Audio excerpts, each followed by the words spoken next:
नमस्कार साथियों, मैं दीपक सर परफेक्ट स्टडी जोन के यूट्यूब चैनल में आप सभी का स्वागत करता हूं। आज हम पढ़ेंगे प्रश्नावली 12.2 का प्रश्न क्रमांक 10वां। एक छतरी में 8 ताने हैं जो बराबर दूरी पर लगे हुए हैं। छतरी को 45 सेंटीमीटर त्रिज्या वाला एक सपाट वृत्त मानते हुए इसकी दो क्रमागत तानों के बीच का क्षेत्रफल ज्ञात कीजिए। यहां पर देखिए, जैसा कि आपको आकृति में भी दिया गया, ये जो है वह एक छतरी है और यहां पर देखिए, यहां पर छतरी को 45 सेंटीमीटर त्रिज्या वाला एक सपाट वृत्त मानते हुए, तो ये हो जाएगा एक सपाट वृत्त जिसकी जो त्रिज्या होगी वो होगी 45 सेंटीमीटर। तो यहां पर सपाट वृत्त मानते हुए इसकी दो क्रमागत तानों के बीच का क्षेत्रफल ज्ञात करना। तो जैसा कि आप जानते हो कि एक वृत्त जो होता है वो होता है 360 डिग्री का।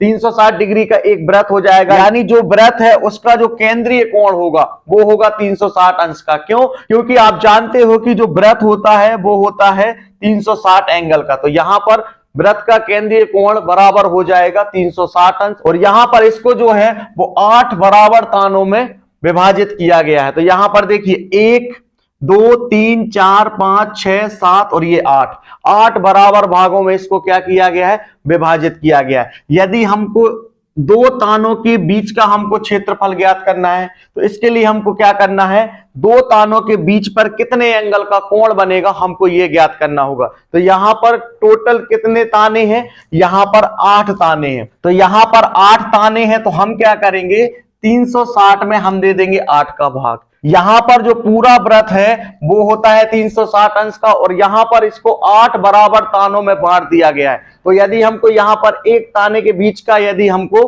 कोण प्राप्त करना होगा तो हम क्या करेंगे, 360 में हम दे देंगे 8 का भाग। तो जब हम 360 में 8 का भाग देंगे तो यहां पर 8 एकम 8, 8 चौके 32, यहां पर बचेंगे 4, 8 पंचे 40, तो हमको प्राप्त हो जाएगा 45 अंश। यानी इन दोनों के बीच में बनेगा 45 अंश का कोण, इसी तरीके से इन दोनों के बीच में ही बनेगा 45 अंश का कोण और सभी जगह पर जो है वो 45 अंश का कोण बनेगा। तो यहां पर आपको रफ में समझ में आ गया होगा। अब हम इसको यहां पर फेयर में हल करते हैं। तो यहां पर देखिए, छतरी का केंद्रीय कोण जो होगा वो होगा 360 अंश, यानी छतरी का केंद्रीय कोण थीटा बराबर ये हो जाएगा 360 अंश, क्योंकि एक वृत्त जो होता है वो होता है 360 डिग्री का। इसके बाद देखिए, चूंकि छतरी में 8 ताने हैं यानी छतरी को 8 तानों में बांट दिया गया है। तो यहां से देखिए, इसीलिए दो क्रमागत तानों के बीच का कोण, इसीलिए दो क्रमागत तानों के बीच का कोण यानी इन दोनों के बीच में जो है वो कितने एंगल का कोण बनेगा, तो हम क्या करेंगे, 360 के बटे में लिख देंगे 8 को, क्योंकि एक वृत्त जो होता है वो होता है 360 अंश का, उसको 8 बराबर तानों में बांट दिया गया है तो बटे में आ जाएगा 8। इसके बाद 8 एकम 8 और यहां पर 8 चौके 32, यहां पर 4 बचेंगे, ये हो जाएगा 40, 8 पंचे 40। तो यहां पर दो क्रमागत तानों के बीच का कोण जो होगा वो होगा 45 अंश। तो अब हम क्या करेंगे, दो क्रमागत तानों के बीच का क्षेत्रफल बराबर होता है थीटा बटे 360 इंटू पाई आर का वर्ग। अब हम इसको आगे हल करेंगे तो यहां पर थीटा के स्थान पर हम लिखेंगे 45 बटे